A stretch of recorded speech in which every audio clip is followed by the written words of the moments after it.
Hello and welcome to UTC Clutter Free, the place where you want to be.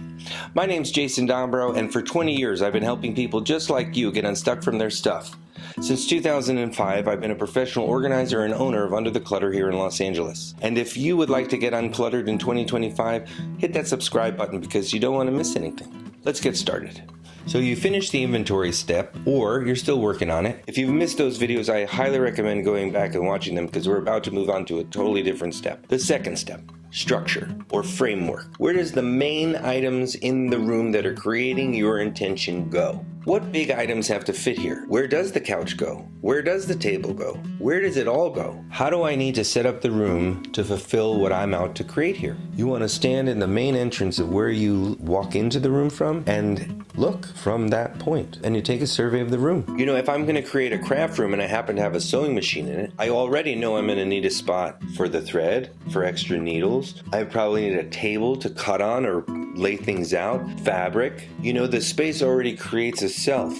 If I'm creating a bedroom, well, I'm gonna need a bed, pillows, sheets, a dresser. Now, you might just use all the stuff you have already, and that's great. Do. I'm not here to tell you to buy anything new. You already have too much stuff, so why buy more? Unless you don't like it, or if it's broken, then you can buy something new. But otherwise, just use what you have. I'm sure you liked it at some point. Whatever your intention is, whatever you want the space to be, whatever it is you want to create, you have to see it there. What do you imagine the room looking like? I want to walk in and feel how? How am I going to use the space? What do I need here to be able to use the space in a way I love? In the structure step, you also want to ask yourself, do I love it? Do I need it? And do I use it? When I walk into my community room, I want people to feel included. So everything's in a circle. You might want two couches facing each other. Where does it feel right? Oh, I think the couch should go here. The room's saying the TV should go over there. Is that where I want the TV? What do you want and how does it work in the space? This is the shifting of everything around time. This is the messiest part of the whole process. We've reached the pinnacle of mess. You might have to move some piles that you created a few times just to be able to maneuver things in rooms. You might have to put them in boxes or bins just to get them out for a second. Whatever you have to do, I totally appreciate, and it's now that time. This is where you might run into a little bit of trouble because you have to allow yourself to really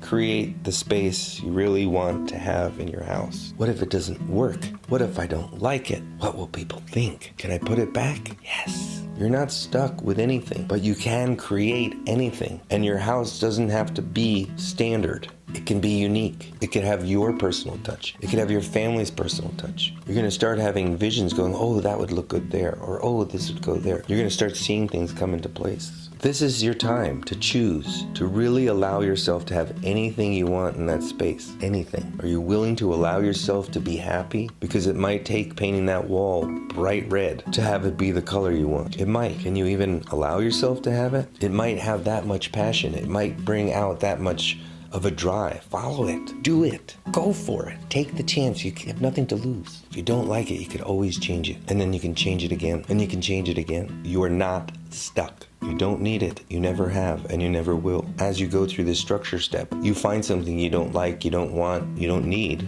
let it go. Maybe it will be time to throw out that old chair and get a new one. I'm not telling you to spend money, but allow yourself to enjoy the space, whatever that might look like. Well, I'm Jason Dombrow, and this is UTC Clutter Free, the place you want to be. Until next time, remember, you don't need it, you never have, and you never will. See you next time.